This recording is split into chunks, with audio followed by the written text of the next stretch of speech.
Hey, so amazing. You see how they playing? Live wire, it's all about sports and entertainment. You don't want to miss it, so official like you never seen. Keep it going till the whistle blowing from the referee. Everything from highlights and stats. You know that we gotta run it back, whether on the field or the court. You know that this is where it's at. Subscribe, no delaying. This is Live Wire, sports and entertainment. Let's go. All right, what's good, everyone? Welcome to a Freestyle Friday edition of Live Wire Sports Media. So, I am not going to even waste no time. I'm jumping right into this. All right, this is the situation, guys. I did a video last night, rebuttal to what Scott Agness had to say on Rachel Demeter. Now, I ain't got no problem with Rachel Demeter. I love the Rachel Demeter to death. She had questions as well as we all have questions. There's nothing, and I'm going to repeat this again. There's nothing that I had said that Caitlin Clark is coming back. I never said that. All I said is there's a possibility she can come back if these certain things line out right or happen to have. There has been written information. You can check my last video. I have pulled up information, showed you where it said it at. Everything. But then y'all wants to take Scott Agness' word, Chloe Peterson word, when they not showing y'all no information. They just telling you that she's not coming back. He ain't show no evidence of why she's not coming back. Did he? No, he didn't. This is the same person that hid information 2 weeks prior about Caitlin Clark ankle injury, infamous ankle injury. The Indiana Fever never said anything about her ankle injury. He hid that. This guy has more access than any of us in that practice facility, and he neglected to hid information. But y'all want to give him the benefit of the doubt. My thing is this here. I just watched somebody that I feel is more credible than him, been around the game a long time. I'm about to show you a video of the same person y'all probably familiar with. Broke it down. He broke it down even further than I have did. And the thing about it is, I don't have no reason to lie. And sure, he don't even have to no reason to lie. Who I'm talking about? Mr. Mike, Money Mike Syndicate Podcast. He broke it down in ways that it makes so much sense that I don't even have to explain it no more. Because the thing about it is, it just goes to show you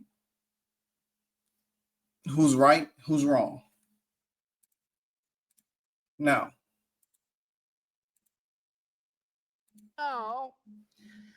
Scott Agness. All right, so everybody's blowing me up. Mike, what is the rule? What is the rule, Mike, to Caitlin Clark and her return to play in the WNBA playoffs? Now, here's the thing. Caitlin Clark has changed this entire game. And folks, I'm going to tell you, there is no rule. There is no rule that's sitting there concrete that I can go look at. It's in the bylaw, Rule 31, Section 8, Paragraph 10, right? You're not going to find that. But here's what you got. Whenever I can't find something in the WNBA, it's easy for me to do. I just go look in the NBA because that's who's making the rules, right? And for Caitlin and Scott Agness, okay, here's the deal. And it started all with John the Liquid Grader. I told Scott, don't bite. But Scott took liberty, called Rachel. And I guess Rachel, who has been doing this for a while, but Scott needed to have validation. Scott Agness needed to have validation. So he asked Rachel to ask these questions to him. So when he answered these questions, he could justify what he was trying to tell the Indiana Fever fans. Now, you got to ask yourself, why would Scott do this? Why would he want to do this, right? Yeah, why is Scott Agness in there justifying who he is? So, because he's a liar, deal, right? It's a bad deal. It's a bad deal because Scott is supposed to be the beat writer. It's like being the beat cop, right? You're the beat cop that's walking the beat, right? 25 blocks in San Francisco, right? You're the beat cop. You know everything's going on. Who's doing what? You go back, your superiors ask, you give them the truth, right? But Scott's got a double dipper going, which is the new way of media today. What does that mean? You may work for the Indy Star, and then you may work for the Fieldhouse Files, which is your own business, right? And it got into a conflict of interest where no one could understand what was going on with Caitlin Clark. It's going to be hard for me to find out because I know how to go about it. And being the fact that I come from that world and I still know how to do it standard. Now, here's the problem. Scott Agness went on there and said, Caitlin Clark's done. It's because of a bone bruise. Okay. That's what he did. I repeat that. Scott Agness said, Caitlin Clark is not coming back, and it's because of a bone bruise. Now, you hear what he just said. You hear what he just said. Scott Agness said that Caitlin Clark is not coming back due to a bone bruise. Not no growing, not no quad. A bone bruise. Continue.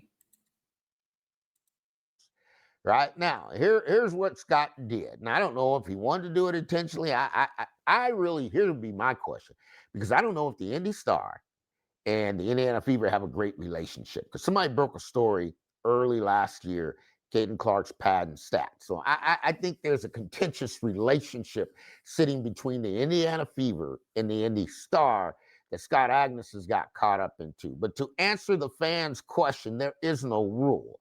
It's subjective, right? Because here's the subjectiveness of the subjectiveness of the subjectiveness of the rule. I said it 3 times. Okay. Here's the way it works. The WNBA say, give us a list.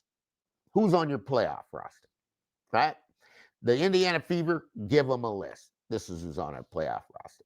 Now, when you do that, what they're saying in the WNBA is there are no hardship signings, right? There's no hardship signings after you give us that list, right? So now you've given them a list. There's no hardship signings. These are our injured players. These are the players we're going to go with. Okay. But here's a caveat. And you always look at it. I remember Here I it learned goes. this. And I Here think I it learned this in goes. law. Yeah, it's caveat emptor. Let the buyer beware. So what happens in that situation there is you got Bibby who's out, and then you got Dantas who's out, but Bibby's been out. You got Caitlin who's been put out, right? So the Indiana Fever never had to put Caitlin Clark out. I repeat, folks, they didn't have to put Caitlin Clark out. They could have left Caitlin Clark on the roster and kept going, but they decided we're going to put Caitlin out. Now, here's where Money Mike comes in. Because I got a little tired of going back and forth, folks. I got a little tired, so I'm going to flush out. And being the fact that I've been around the game, I know how to flush out what I need to know. And I know how to ask it the way it should be asked, politically correct. Because Money Mike's got to maintain a standard. I thank you guys here on the Money Mike Syndicated podcast. If you're just tuning in, we love you. Your comments are welcome. No matter how bad you say your comment, I'm still going to give you a like, because at the end of the day, love conquers all. And I'm not going to get it right 100% of the time, but we want you to be able to speak your mind, and we want to come back and give you the truth. Right. So here's the funny deal about this whole situation and the subjectiveness, because whenever Kathy Engelbert says yes, I guess you can bring Caitlin back if you choose. But now that you get through the playoffs and other players get injured, right? Let's say Gabby gets injured, or let's say Ariel Powers gets injured. Boom. Now you don't have a hardship signing that you can go to. But what the subjectiveness of the rule, if you have a player that's on the roster, that's been on the injured list, and throughout this entire time period of the first round and the second round and the third round, okay, you cannot go out and sign a hardship player. Okay. Now, the bad news is if you get 3, 4, 5 players injured, you're going to be out of luck, because you're going to be getting close to forfeiting the game. So the NBA doesn't want to forfeit, but what they said is you can take one of your injured players, follow this out, who are now healthy, and reactivate them to the roster. Now, did you just hear what he said? You can take one of your injured players who is now healthy. Nobody is saying that Caitlin Clark might not be healthy, and reactivate that person back on the list. I'm going to play for you one more time. Chip player. Okay. Now, the bad news is if you get 3, 4, 5 players injured, you're going to be out of luck because you're going to be getting close to forfeiting the game. So the NBA doesn't want to forfeit, but what they said is you can take one of your injured players, follow this out, who are now healthy and reactivate them to the roster.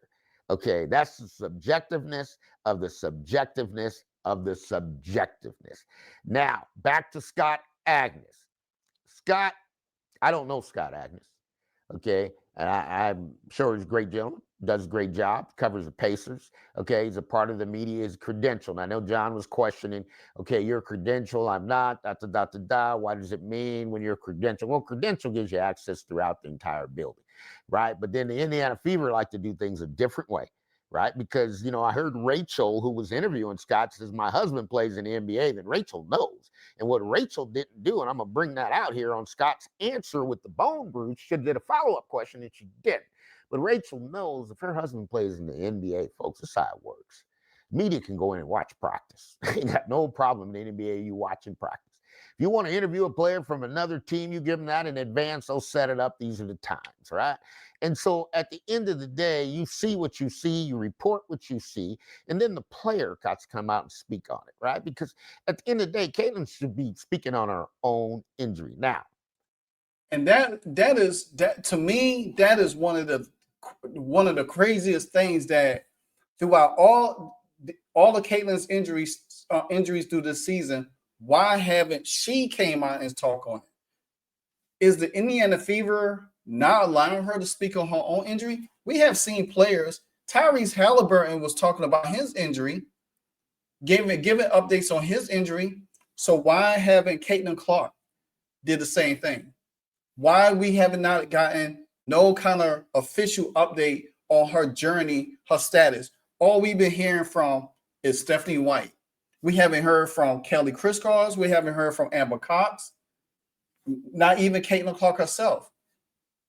These are the questions that need to be asked. And for Scott and Chloe, who would seem to be there every day, they don't even ask these questions. Let me continue. Here's the problem. Scott Agness sat back and said, Caitlin Clark is done. She's got a bronze boost. She's not playing anymore. Okay, Indiana Fever fans, whatever your trip is, and he's pissed them off, right? He's pissed off. How can the Indy Star piss off, the local beat writer piss off its own fans? That's a whole nother story, right? I don't know why that happened. But, Scott, when you do a statement like that, you got to give us a source. Okay, is a source. Because really, what you did, and here's where you get flushed out, because Money Mike flushed it out. I said, well, guys, you know what? They might have didn't put Caitlin on the roster. That's how I flush it out. But I think that if they go to the finals, then they may be able to reactivate Caitlin. That's a strong statement. Now, Money Mike, I keep it clean. So you can find me on CNBC. You can find me on Yahoo Sports. You can find me over there on YouTube. You're going to find me everywhere, right? Because I keep it clean. I keep it politically correct, and I don't use profanity. And I believe all things are possible to those who believe, right? But, Scott, you don't have a source, right? And this is a problem. Now, what Rachel should have done, because she's been around the game, this is not her first rodeo either, she should have followed up and said, Scott, what's your source? Okay, because here's the deal. You will take a situation like this. Now, you got Rob Lundberg, and I'm starting to figure out the circle of how it works, and it's okay. It's okay. It works, right? You got Rob Lundberg, right, spinning a wheel, saying Caitlin's done based off what Scott says, and then you got them trying to piggyback and push Chloe Miller, I think, around, and well, I don't listen to Chloe Miller. I don't do that. Well, you got it, man. It's an internal. He means Chloe Peterson, not Chloe Miller, but Chloe Peterson. And that's what I'm saying. They all in that little circle, circumventing the same story.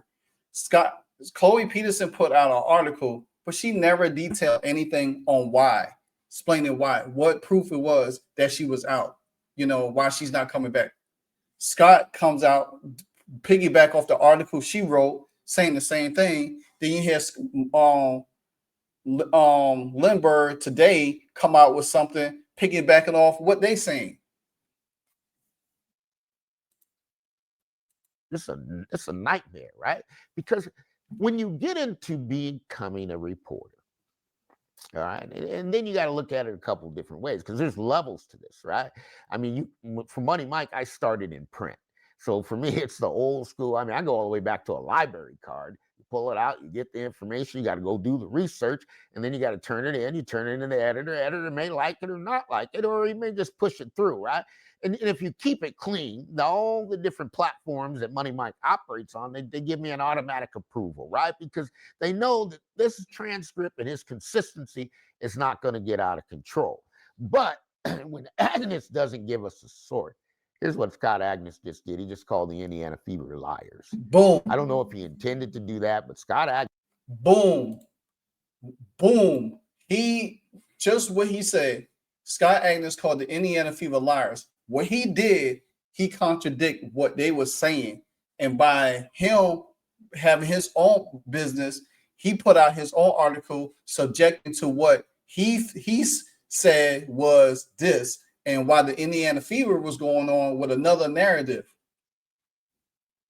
And he didn't even have a source of information on it. Agness just called the Indiana Fevers liars, right? Because he said it's the Bone Bruise, right? So now you got to be cautious, all right? Because I'm sitting there listening to the 49ers post press game for the week, and you've got Kyle Shanahan announcing injuries, and then all of a sudden you got a guy that's doing reporting. He's a medical doctor. This guy's reporting on the NFL, asking Kyle medical questions, and Kyle knows it. And the guy says, "Look, you know I have a medical degree," and he says, "I know you do, right?" So this, when you get to the injuries of a player, right? I don't never want to be caught up in reporting on no player's injury without any source of facts, right? In this situation, when normally, and it's different, folks, in the NFL. If I'm there with the Raiders, I'm there sitting with the Niners. This thing's different, okay? Because you can't just throw out somebody's got an injury and you don't have a source, and you're working for that particular source, which is the Indy Star. You've got to have the facts to back up what you're saying. Because my first question now, and that's why I live by the terminology facts and stats. If you don't have the facts to go along with what you're talking about, then it's irrelevant. I don't care how credible you may think you are. If you don't show concrete evidence on what you're saying, and you just out here just say, "Oh, she's not coming back. She's not coming back. She's not coming back," because you getting mad and upset because the fans out here is trying to make sense of it, and you're not even giving no rational things. You just putting a little bit of tidbits and pieces out here. And that's why it annoys me. It's not about her coming back, or she's coming back, or possibly coming back. It's the whole language of the situation that's not being detailed on why she's not coming back, why she has this bone bruise, what's going on, has she been working out? You ain't laying no detail out. That's what reporters do. Most reporters I see has a lengthy column of going in detail. Every time I read their column, it's this short. It covers everything else but what we really want to look for. Now to Christy Sides. So Christy Sides, it looks like Caitlin Clark. You mean Stephanie White? Bruise, and why didn't you tell us that? Right? Well, I didn't know. And then all of a sudden she's jammed up, right? So you're going to jam up Stephanie White in the post-game press conference, because now they're going, well, wait a minute, you're telling me Caitlin Clark, this ankle's been the whole time? Now, Money Mike already told you it's been a misdiagnosed, right? Misdiagnosed injury. And now you're getting all the way to this point. And this is the sad part about it. Because back in the day, the way it worked in the print, whoever's the first break the story, right? You're the first. You get the credit for the story. The story came off of you. You're the main source. Now, you've got to be a credible source to be there, right? So when I'm working with Bleacher Report, and I'm out there and I'm working under the credential of SAC Cultural Hub, Bleacher Report must disclose that this is firsthand Michael Walker, as credential sports writer, is getting this information. This is where it gets dangerous for Scott, because Scott mentioned he held back information. Boom. As a reporter, you should not hold back information. Exactly. You've been given the privilege to go in there. It's a sacred privilege. You report what you see. And this is where. And at that time, when he knew about her ankle injury, he should have reported on it. He didn't report it on it until 2 weeks later. And people were saying, well, when did she get this? Then they're showing clips of Brianna January accidentally stepping on her ankle. It's a little different from the NBA and the WNBA, because I guess the WNBA or the Indiana Fever have closed practices, because they should have at least 50 or 100 media people in there. And that's what I mean. When you get to the Lakers, a storied franchise of the NBA, they got 200 reporters in there covering that. 200. And that's my question too. Why are there, last year around the Fever, there was a bunch of reporters in there. A bunch of reporters in there. Now you only got Chloe, Scott, Tony East. I think do press pregame or postgame.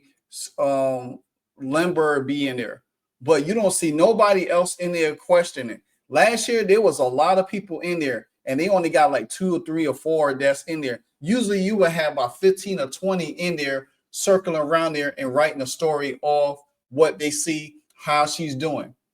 And I think this year with her injury, they could probably close practice so nobody could see what's really going on. And they're using Scott and Chloe as tools to put out false information. That's just how I see it from my end. Reporters are watching practice. So there's no confusion on the story. The Indiana Fever, based upon the relationship with the Indy Star, based upon the relationship with Rob Lundberger with Sports Illustrated, which is another credible source, right? They're out there reporting their own stuff, and they're being their own sources. And there's no medical doctor involved. So when I look at Rob Lundberg and he reports, Caitlin Clarkin's definitely done, well, where's your source? It's got to be a medical, right? Where's the second opinion, right? Because NFL players, if they don't like the first opinion, they got the second opinion. Where's your third opinion? What you're doing, folks, is you're reporting information that's untrue, right? Because you don't have any penalty.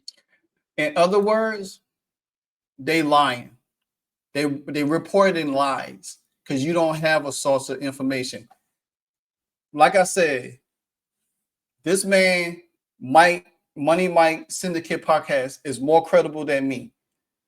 He's been around the game. There's no reason why his analogy and his breakdown seems untrue. And if you sit back and look at it and listen and go back and analyze the whole situation, it makes sense. It makes perfectly sense. For it. And when you get caught doing it, now you're just like, well, it's not my fault, right? And that's bad business, no matter how you look at it. Yep. Let's get on to game 3. All right, so that's what he had to say and how he break it down. Like I say, guys, I didn't have no reason to lie. I brought what I brought in front of y'all, and I just say this is what it was told, how it was told, how it was constructed, how it was languaged out. Money Mike told you simply, it's subjective. The Indiana Fever and Kathy Engelberg, they had the power to bring her back. And the thing about this, Kathy Engelberg is going to leave it up to the Indiana Fever to bring her back. Question. Let me ask y'all a question real quick. Why would Stephanie White and Austin Kelly be working out doing defense assignments against Caitlin Clark in that video that we seen circulated? Why would they do that? Knowing that they're deep into the playoffs, and they should be focusing on the next game. Why would they take their time out to be literally practicing with her, running sets with her? You know what I'm saying? It doesn't make sense. But hey, all I'm here is just a messenger. So therefore, I just showed you a man that's more credible than me, broke it down completely. And I just told y'all, Scott Agness has lied. Simple as that. He lied about the situation. And that makes him, to me, not a credible source. Anything he say from this point on, I can't trust it because he has lied. And when you in the game that deep, you should not be lying like that and putting out. Trust me, as much as Adam Scheffler for the NFL is the insider and he puts out report, he had made some mistakes before, but guess what? 90% of the time, he's on point. Scott Agness lied about her injury. Then he put out a bad report. Then he was going after fans and stuff like that. That makes him not credible. So therefore, me personally, I'm always going to continue to do my research. I'm always going to rely on somebody that's probably been in the game, has a better reputation. But anything from Scott Agness from this point on, I ain't trusting it. So have a good Friday, Freestyle Friday. Catch me live tonight at 7:30 for the Game 3 of the Indiana Fever versus Las Vegas Aces. And then until then, I'm out. Hey, so amazing. You see how they playing? Live wire. It's all about sports and entertainment. You don't want to miss it. So official, like you never seen. Keep it going till the whistle blowing from the referee. Everything from highlights and stats. You know that we gotta run it back, whether on the field or the court. You know that this is